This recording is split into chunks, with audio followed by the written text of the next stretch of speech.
Bonsoir à tous et bienvenue dans votre journal. Ce soir, la rédaction accueille Abdelli Ouada, fondateur de la première maison médicale et docteur en ophtalmologie. Bonsoir. Bonsoir. Alors ensemble, nous évoquerons la création de la maison médicale et de façon plus large de l'état actuel des services de santé à Mayotte. Mais avant cela, voici les titres de ce mercredi 8 juillet.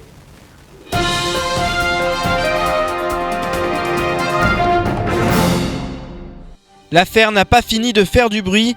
Bouhari Bichara, la nouvelle présidente de la société publique locale, a déposé plainte auprès du procureur de la République. Elle s'interroge sur de possibles détournements de fonds publics. Depuis le début du Ramadan, de nombreux accidents domestiques conduisent les habitants à l'hôpital. Aujourd'hui, les plus démunis sont particulièrement touchés par des brûlures graves lors de la préparation des repas. Les explications dans notre journal. L'Aïd el-Fitr approche à grands pas, les préparatifs s'accélèrent et la fête promet une nouvelle fois d'être au rendez-vous. Nous sommes partis à la rencontre de danseuses traditionnelles qui souhaitent être fin prêtes le jour J. Reportage à la fin de cette édition.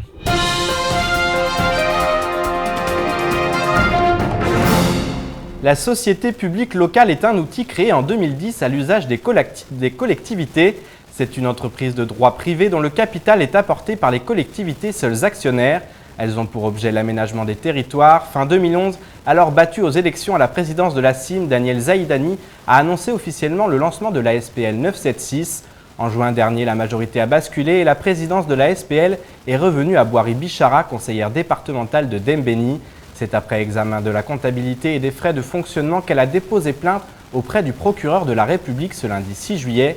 Une affaire qui fait du bruit et à laquelle Isiaka Abdillah, l'ancien conseiller général de Bandrabois, a souhaité réagir.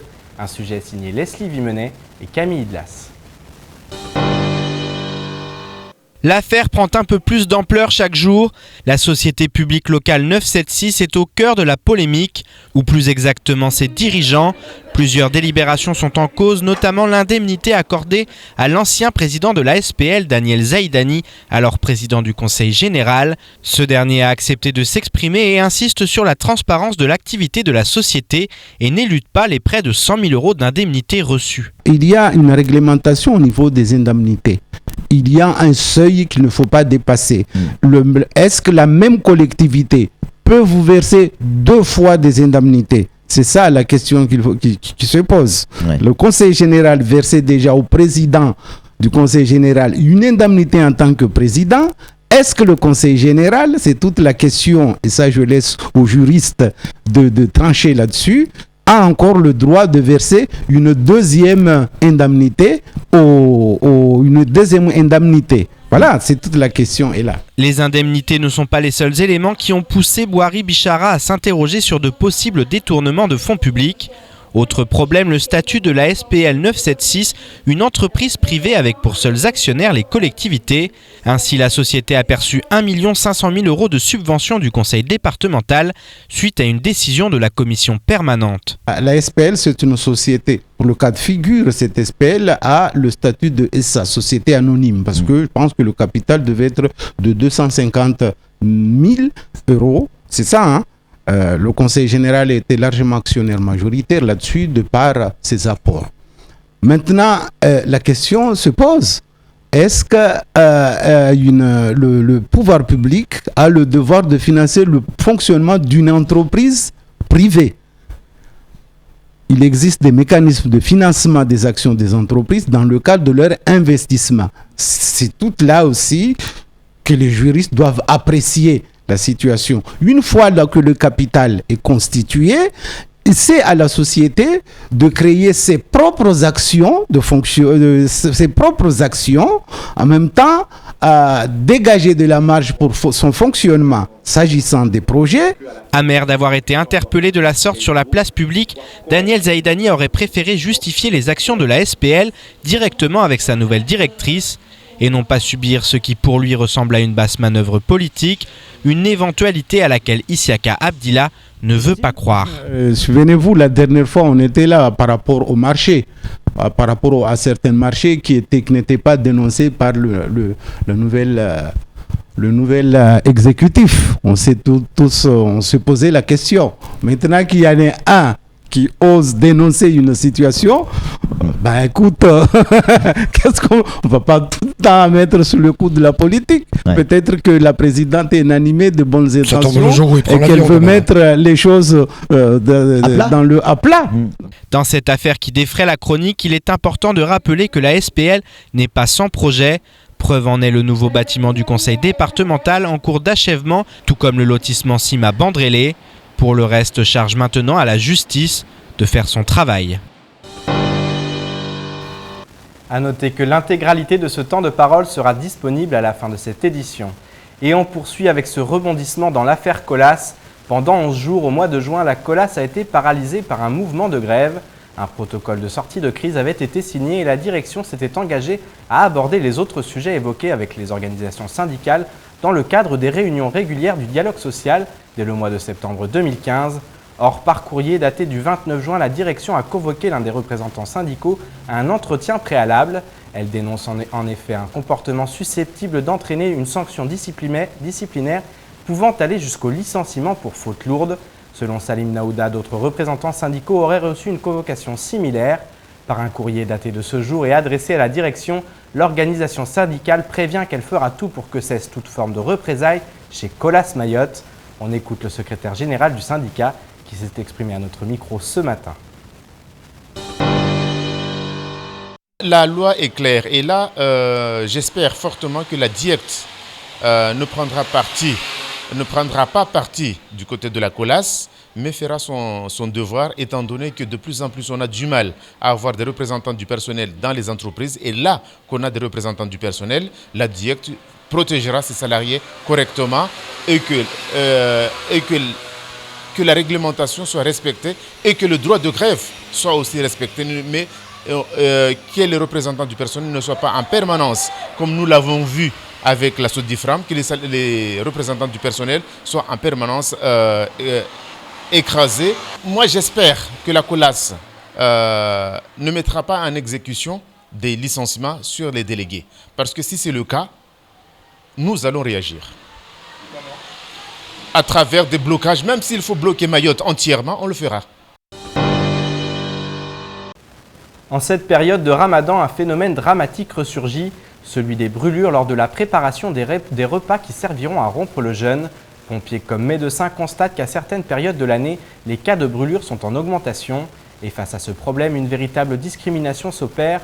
En effet, les familles les plus démunies sont davantage touchées par ce genre d'accident. Toutes les explications dans ce sujet signé Fred Souleymana et Camille Idlas. Vous êtes en train de cuisiner, la marmite bouillante est sur le feu, le barbecue est allumé, il faut que tout soit prêt à temps pour le foutari. Mais où sont vos enfants ? Depuis plusieurs années, la prévention se multiplie à Mayotte face au risque de brûlure. Pendant le Ramadan et durant la période des grands mariages, tout le monde s'attelle en cuisine. Le risque d'accident est donc multiplié et le CHM constate actuellement une hausse des victimes de brûlures. Pour vous donner un ordre d'idée, actuellement on a 4 patients brûlés qui sont en réanimation, des enfants. On a là dans le service de chirurgie, il y a 3 personnes hospitalisées et en pédiatrie il y en a 2. Donc faut savoir que donc ça nous fait on a 8 patients là en file active qui viennent sur des pansements toutes les 48 heures. Sous anesthésie générale, donc c'est une grosse activité effectivement, et plus tous les patients qui sont suivis en externe après, c'est-à-dire qui reviennent, qui sont à domicile et qui reviennent tous les 2-3 jours pour refaire des pansements. Mayotte se développe et de plus en plus de foyers équipent leur cuisine. En effet, les risques sont plus importants lorsque les repas se font à même le sol, avec des enfants qui jouent proche du feu. La majorité des brûlures, c'est des brûlures liées à l'eau chaude. Donc de l'eau bouillie. On a aussi des cas de brûlures suite aux huiles chauffées. Donc c'est tout pendant les phases de préparation des repas de fin de jeûne en fin d'après-midi.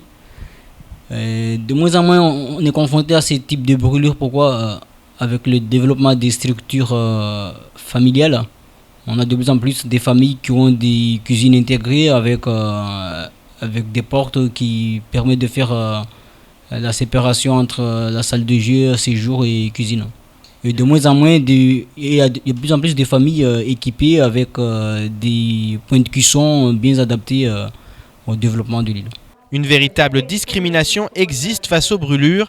Les familles les plus démunies sont souvent plus touchées par le phénomène, comme cette petite fille qui a dû prendre un kwassa pour venir se soigner à Mayotte. J'étais en train de préparer quelque chose à manger, après c'était la jupe qui avait attrapé le feu.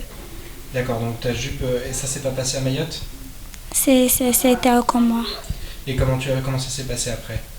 Après, je me suis pas rendu compte que la jupe a attrapé le feu. Après, le moment que je me suis rendu compte, j'ai crié, j'ai appelé pour les secours pour que je puisse m'aider. C'est pour ça que la main a été pris feu. Cet enfant s'en est sorti, mais les brûlures occasionnent parfois de véritables drames, comme nous l'explique cette cadre aux urgences. Une brûlure 2e, 3e degré, c'est des pansements d'abord sous anesthésie générale pendant tous les 2 jours, pendant au moins 4 à 5 semaines. Après, ils sortent en ambulatoire suivant la gravité et ils reviennent aussi pour des pansements qui sont à ce moment-là moins douloureux, donc on les fait en externe. Et puis après, quand la brûlure est guérie, ça veut dire de la rééducation, quelquefois de la chirurgie plastique. Donc oui, une brûlure, même si le pronostic vital n'est pas toujours engagé, il y a toujours une altération de l'état physique et que oui, c'est dramatique pour les personnes qui sont victimes de brûlures. Chaque année, pompiers comme professionnels de santé tentent de mener des actions de prévention auprès de la population avec un message clair, la vigilance doit rester de mise. Toujours dans la rubrique santé, il y a 3 mois, la première maison médicale de Mayotte a vu le jour. L'objectif, regrouper plusieurs professionnels de santé dans une même et seule structure, un service bien connu en métropole et qui permet aux patients de bénéficier d'une prise en charge multiple. De quoi diminuer l'attente et désengorger le CHM de Mamoudzou. Situé près du rond-point du Baobab, nous sommes partis à la rencontre des professionnels de cette maison de santé. Un sujet signé Abbas Alidi et Leslie Vimenet. Le service est nouveau à Mayotte mais pourrait rapidement se développer. Les maisons médicales. L'un des médecins officiant dans ce groupement de professionnels de santé est arrivé à Mayotte il y a seulement une semaine. Il nous explique en quoi consiste cet établissement. C'est une maison de santé pluridisciplinaire où sur un même lieu on peut retrouver différentes spécialités médicales, médecine générale, ophtalmo, dentisterie et spécialités paramédicales comme infirmière et kinésithérapeute. Plusieurs professionnels sont donc regroupés dans un même lieu pour une prise en charge simplifiée, comme le confie cette infirmière. Ça permet d'avoir une prise en charge globale. On n'a pas besoin d'envoyer les patients à droite à gauche, ils ont tout ici. Donc que ce soit pour les patients ou pour nous, c'est une chance énorme. Si pour le moment cette maison de santé reste peu connue du grand public, les patients semblent conquis par le principe. Je pense que c'est une bonne idée, ça nous évite de faire la queue dans plusieurs services, dans plusieurs sens. Donc là, on se retrouve dans un seul bâtiment avec tous les services regroupés. Donc, voilà. C'est une bonne chose. Oui, pour moi, c'est un bon point, ça m'évite de faire des va-et-vient, comme je disais. L'objectif est aussi de désengorger le CHM et de mettre fin aux files d'attente interminables, le tout calqué sur le modèle national. Désengorger les dispensaires, désengorger les urgences, avoir un suivi en ville comme il peut y en avoir en métropole et dans les autres départements d'outre-mer, où effectivement toute l'offre de soins, par exemple en France, ne repose absolument pas sur les dispensaires, mais repose justement sur la médecine de ville. Et donc c'est en gros le fait que les Mahorais bénéficient des mêmes conditions qu'en métropole, quoi. C'est ça l'idée en fait derrière. Face à des hôpitaux publics surchargés, ces médecins libéraux représentent une nouvelle option pour les patients. À voir si ce genre de maisons de santé se développeront dans les années à venir, dans une île où la majeure partie de la population ne possède pas les moyens financiers de se tourner vers la médecine libérale. Alors Abdelli Ouada, je me tourne vers vous. Pourquoi ça a mis tant de temps à se créer ce genre de structure ? Écoutez, il y avait pour l'instant aucune initiative. Je vous rappelle que cette initiative est purement privée, c'est-à-dire qu'un jour, j'ai décidé que pour favoriser la venue de nos confrères sur Mayotte, il fallait leur donner un outil opérationnel tout de suite, avec une structure, des locaux, du matériel, etc., pour que dès qu'ils arrivent, ils puissent être opérationnels, j'allais dire, dès le lendemain. c'est chose faite. On a séduit un certain nombre de médecins, mais reste que Mayotte, quand même, reste extrêmement difficile d'accès, parce qu'il n'y a absolument rien qui est fait par les pouvoirs publics pour favoriser justement le développement de ces maisons médicales ou même la venue de médecins. J'ai lu récemment le rapport sur Mayotte 2025. Alors il y a on va y revenir probablement par la suite, mais c'est des vœux pieux. On dit on va développer la médecine libérale. Certes, mais comment ? Ça fait 3 ans que je bats le pavé, j'ai fait quasiment tous les ministères, ministère de l'Outre-mer, ministère de la Santé, et plus récemment le conseiller de Manuel Valls. Absolument rien n'est fait et aucune perspective n'est donnée aux médecins libéraux pour qu'ils puissent venir travailler à Mayotte, se développer et surtout y rester, parce que c'est ça l'objectif. L'attractivité est plus grande dans la médecine libérale, c'est ce que vous dites quelque part. On va accueillir du monde parce qu'on leur offre justement du matériel qui est plus adapté peut-être que dans le service public ? Non, le service public reste le service public. Je pense qu'il ne faut pas confondre, ce n'est pas une compétition entre le service public et le service libéral. Nous avons 2 missions qui sont différentes, qui répondent toutes les deux à des besoins différents.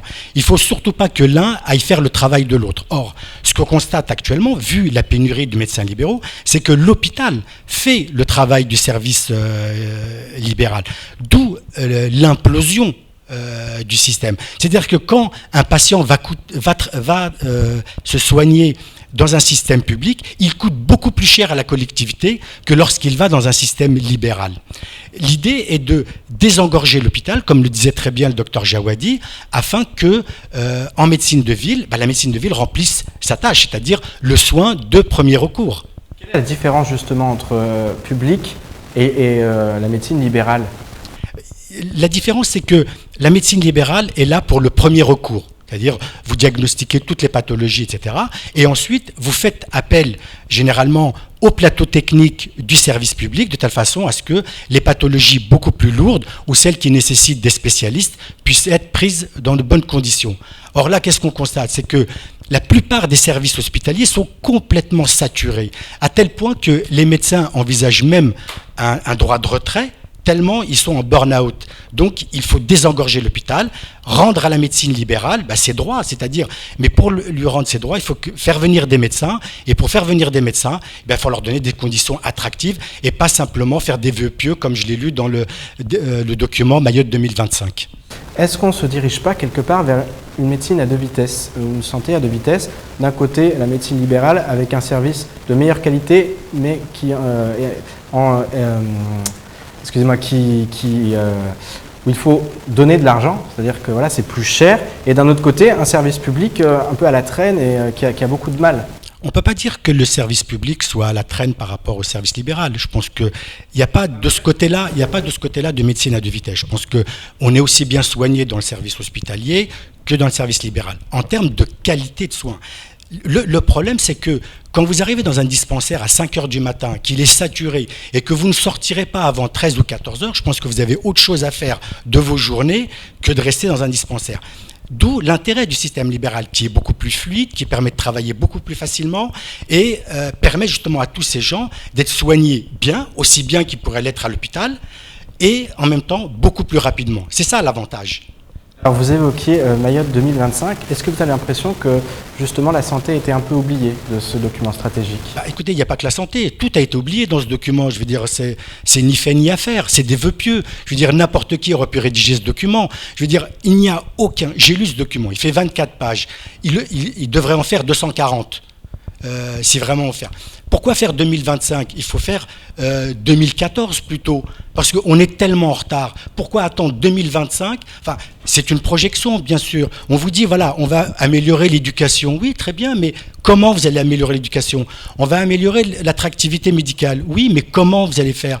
La CMUC, c'est pour dans combien de temps, etc. On vous dit, bon, dans 2 ou 3 ans, vous aurez la CMUC. Mais c'est pas dans 2 ou 3 ans, c'est tout de suite qu'il faut la CMUC. C'est maintenant que les gens souffrent. C'est maintenant qu'il faut leur donner le maximum de moyens et non pas attendre 2025 ou les prochaines élections.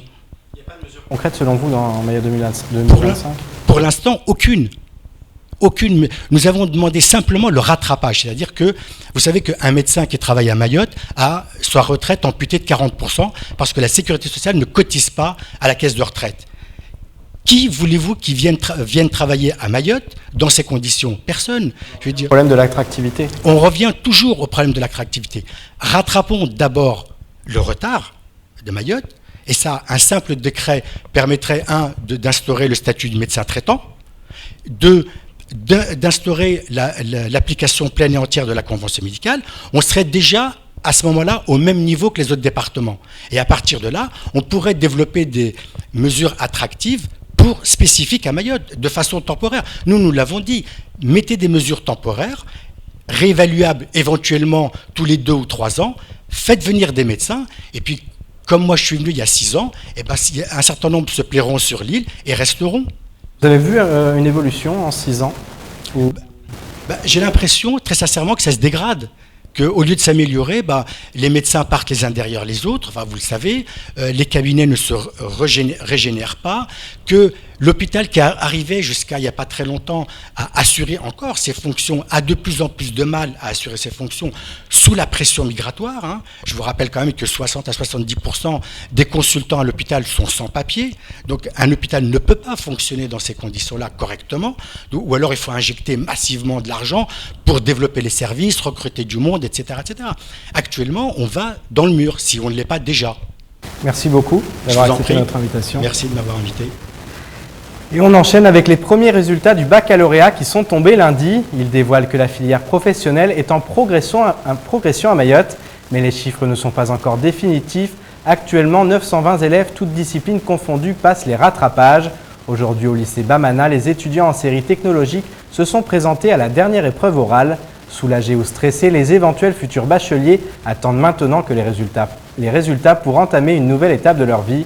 Reportage Shakila Issouf et Fred Souleymana.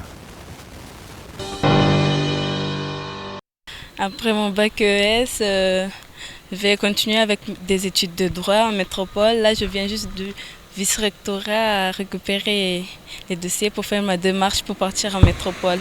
Avec le baccalauréat en poche, les candidats qui ont décroché le fameux Sésame projettent de découvrir de nouveaux horizons.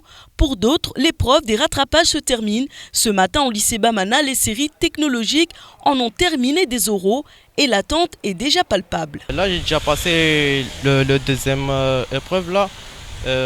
L'autre, je l'avais passé le matin et l'autre là, je l'ai passé l'après-midi là. Là, j'attends que le résultat là. Là, je suis bien. Ce vendredi 10 juillet à midi seront affichés les résultats des 920 élèves en rattrapage. Ainsi, les jurys, en fonction des dossiers des élèves, peuvent rajouter jusqu'à 2 points. Le nombre de points à rattraper est plus ou moins important selon les cas. Pour Charfati, c'est avec la boule au ventre qu'elle entame ses épreuves de la dernière chance. Il me manque effectivement 44 points. J'ai pris mercatique parce que c'est ma spécialité et management aussi parce que c'est une grosse coefficient et du coup je dois l'apprendre. On attend là depuis ce matin et tous mes camarades de classe sont déjà passés, il ne reste que moi. Bon, je ne peux pas faire autrement, je dois passer parce que moi je mon bac et tout. À la fin des épreuves des rattrapages, il n'y aura pas de troisième chance. Tous les élèves le savent, leur avenir se joue actuellement pour pouvoir rêver plus loin et envisager l'avenir avec ce premier grand diplôme en poche. Dans l'actualité en bref de ce mercredi 9 juillet, le dynamisme de la commune de Chirongui ou encore la problématique nationale liée à l'afflux migratoire de mineurs isolés.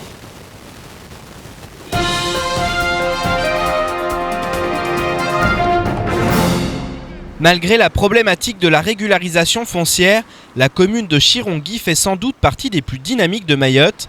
Elle démontre sa capacité à trouver des solutions pour transformer ses projets en réalisations concrètes. Ainsi, jeudi prochain, la mairie de Chirongui et la société immobilière de Mayotte procéderont à la livraison de 5 nouveaux logements à accession très sociale, les LATS. À quelques jours de la fête de l'Aïd, ce sont 5 nouvelles familles qui accéderont à leur nouveau logement et pourront profiter d'un environnement favorable à leur épanouissement. Des cadeaux de l'Aïd très attendus par ces nouveaux propriétaires qui peuvent désormais envisager l'avenir avec sérénité et confiance, se réjouit la CIM à travers un communiqué. Plusieurs opérations de contrôle ont été menées par les affaires maritimes ces derniers jours. Plus de 250 kg de poissons ont été saisis sur une barque de plaisance ainsi qu'un filet de 800 mètres de long, propriété d'un pêcheur informel. Depuis le début de l'année, ce sont 13 filets qui ont été confisqués par les affaires maritimes de Mayotte. Dans cet esprit, l'unité territoriale de la direction de la mer Sud-Océan Indien rappelle que la longueur maximale pour un filet est de 300 mètres. En outre, ce type de pêche est réglementé et encadré à Mayotte par un arrêté préfectoral de 2004 autorisant uniquement les pêcheurs et navires professionnels. Elle est dans tous les cas interdite dans les zones et chéneaux internes des mangroves, à l'aplomb des zones d'herbiers, des zones de récifs coralliens vivants et dans les limites administratives du port. Actuellement, une campagne de recensement des filets est en cours auprès des pêcheurs professionnels. La métropole découvre en ce moment même une problématique liée à l'afflux de migrants, celle des mineurs isolés. Éric Ciotti, président du conseil départemental des Alpes-Maritimes, s'est rendu à Menton, proche de la frontière italienne, pour dénoncer les effets du fléau migratoire. Ils sont afghans, érythréens, angolais, congolais. Tous départements confondus, ils étaient plus de 8000 en France en 2014 à être accueillis en foyer départemental pour l'enfance ou dans des structures hôtelières. Ils seront 10 000 voire plus en 2015. Coût annuel estimé 500 millions d'euros, soit 62 500 euros par enfant et par an. La Convention internationale des droits de l'enfant exige de ses adhérents qu'ils protègent ces jeunes déracinés. Ni la France ni Mayotte n'y font donc exception. Ainsi, si la loi était appliquée sur l'île comme partout ailleurs dans le pays, ce ne sont pas moins de 360 millions d'euros que le conseil départemental devrait consacrer à ces déshérités. Charge qui dépasse ses propres limites budgétaires actuelles, mais l'État fait la sourde oreille et n'applique pas la circulaire de la ministre de la Justice Christiane Taubira, à savoir une meilleure répartition de la charge de ces migrants isolés sur le territoire national. En 2013, date de parution de cette circulaire, François Sauvadet, député et président du Conseil général de la Côte d'Or, fustigeait déjà l'État pour qu'il impose des charges supplémentaires au département au lieu de lutter contre l'immigration clandestine. Cette problématique refait surface aujourd'hui en 2015, alors que pas un regard n'a été porté sur Mayotte où la concentration de mineurs isolés par habitant, environ 1 pour 35, est la plus forte de la République et que les dotations aux collectivités y sont 4 fois moins élevées.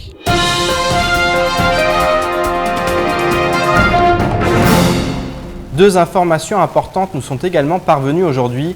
D'abord, ce nouvel accident mortel sur la route. Un véhicule des sapeurs-pompiers qui transportait un malade vers le CHM est entré en collision avec un scooter à Dembéni. Le deux roues aurait entamé un dépassement et a heurté de plein fouet le véhicule de secours. Le conducteur du scooter n'a pas survécu. Et nous révélions il y a quelques jours le contenu du courrier adressé par le commissaire Misignac au préfet de Mayotte. Cette missive avait déclenché un mouvement de colère au sein de la corporation, les policiers allant jusqu'à menacer de ne pas défiler le 14 juillet. Aujourd'hui, les officiers gradés et gardiens de la paix ont décidé de former une intersyndicale et de demander un rendez-vous informel aux élus ainsi qu'au préfet. Les agents insulaires tiennent à exprimer leur ressenti quant à la publicité qui leur a été faite par le commissaire et dénoncer la mauvaise ambiance au sein de la DDSP de Mayotte avant qu'il ne soit trop tard. Ils ont donc sollicité à travers leur intersyndicale un rendez-vous informel le dimanche 12 juillet à 15 h dans l'hémicycle Younoussa Bamana. Et sans transition, à moins d'une semaine de la fin du Ramadan, de nombreuses madrassas se préparent à fêter l'Aïd. Les prestations de danse traditionnelles devraient égayer les différentes communes. Nous sommes partis à la rencontre d'une association de débat à Kaweni en pleine répétition. Les jeunes filles impatientes de présenter leurs prestations profitent de ces entraînements pour créer des liens et échanger. Un reportage signé Shakila Issouf et Leslie Vimenet. Élégance, douceur accompagnent la gestuelle du débat. Les jeunes filles se retrouvent une fois par jour pour répéter cette danse traditionnelle très appréciée à Mayotte. En plus des rencontres organisées dans les différents villages de l'île, Mariama, Saounati et leurs amis se préparent pour se produire lors de la fête de l'Aïd el-Fitr. Là, on fait un entraînement pour faire un débat le jour de l'Aïd et le débat se déroulera à côté de la mosquée. Et là, on est à peu près une trentaine dans l'association. Et on s'entraîne une fois par jour, de 9 h jusqu'à midi. Chaque groupe tire son épingle du jeu avec les vêtements et les bijoux. Mais le plus important reste la chorégraphie, sans oublier le chant. La grâce qui enveloppe cette danse raconte l'histoire prophétique de la vie des prophètes à l'époque du fondement de l'islam. Plusieurs danses traditionnelles mahoraises comme le débat Daïra ou Mlidi sont critiquées par une partie des Mahorais, mais ici, ces jeunes filles comme Saounati ne veulent pas perdre leur identité et continuent donc de la pratiquer pour la transmettre. Avant la période des prophètes et tout, les gens chantaient, ça date pas de maintenant. Mais je sais pas, c'est de la culture, c'est de la tradition, à quoi ça sert de la perdre, quoi. Vaut mieux la transmettre. Parce que pour moi, justement, ça fait partie de notre vie, le débat. Parce que depuis longtemps, ça existe. Donc, chacun pense ce qu'il veut, en bref, mais pour nous, c'est important de transmettre cette richesse. Vous retrouverez peut-être ces jeunes passionnés de la danse traditionnelle du débat sur scène à Kawini. En attendant, voici quelques images qui pourraient bien vous donner envie de n'en rien rater.